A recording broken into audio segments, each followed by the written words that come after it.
I slept at Baker Street that night, and we were engaged upon our toast and coffee in the morning, when the King of Bohemia rushed into the room. He exclaimed with eagerness, grasping Sherlock Holmes by either shoulder and looking eagerly into his face, if he had really gotten it. Holmes responded that he had not yet. The king expressed hope, and Holmes confirmed that he had hopes. The king, filled with impatience, urged to be gone, to which Holmes remarked that they must have a cab. The king mentioned that his brougham was waiting, simplifying matters, and they descended and started off once more for Briony Lodge. Holmes remarked that Irene Adler was married. The king, shocked, asked when, and Holmes replied that it was yesterday. The king inquired to whom, and Holmes answered it was to an English lawyer named Norton. The king protested that she could not love him, to which Holmes expressed hope that she did. The king questioned why in hopes, and Holmes explained it would spare his majesty all fear of future annoyance. If she loved her husband, she did not love his majesty thus.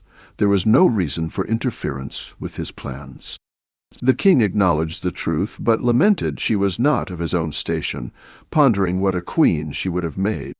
He relapsed into a moody silence, which was not broken until they drew up in Serpentine Avenue. The door of Briony Lodge was open, and an elderly woman stood upon the steps, watching them with a sardonic eye as they stepped from the brougham. She addressed Sherlock Holmes, confirming his identity. Holmes, with a questioning and startled gaze, affirmed he was Mr. Holmes. The woman informed them that her mistress had anticipated his call, and had left that morning with her husband by the 5:15 train from Charing Cross for the Continent. Sherlock Holmes staggered back, white with chagrin and surprise, questioning if she had left England. The woman confirmed she never intended to return. The king hoarsely asked about the papers, lamenting that all was lost. Holmes declared they would see, pushing past the servant and rushing into the drawing-room, followed by the king and myself.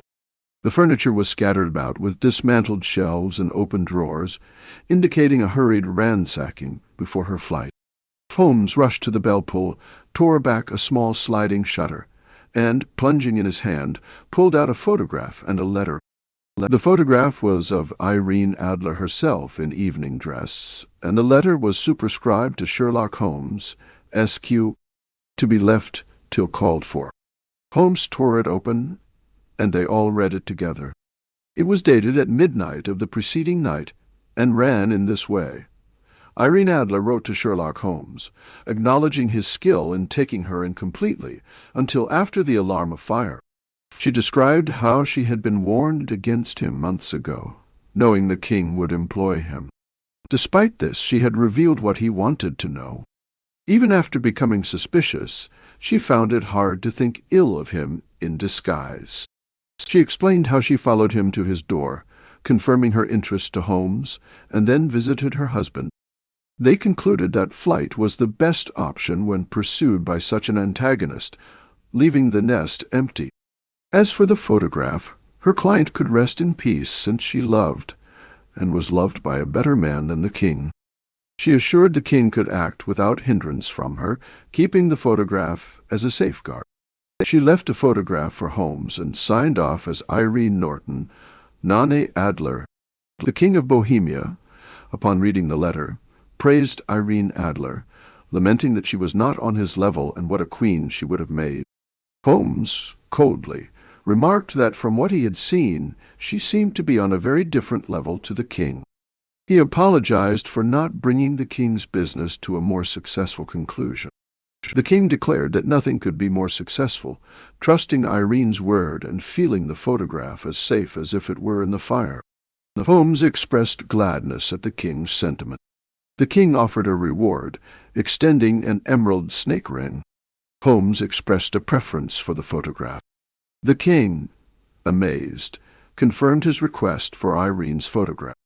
Holmes thanked the king, declaring there was no more to be done, and wished the king a good morning, turning away without acknowledging the proffered hand, and set off in my company for his chamber. And that was how a great scandal threatened to affect the kingdom of Bohemia, and how the best plans of Mr. Sherlock Holmes were beaten by a woman's wit. He used to jest about the cleverness of women, but I have not heard him do it of late. When he speaks of Irene Adler, or when he refers to her photograph, it is always under the honorable title of the woman.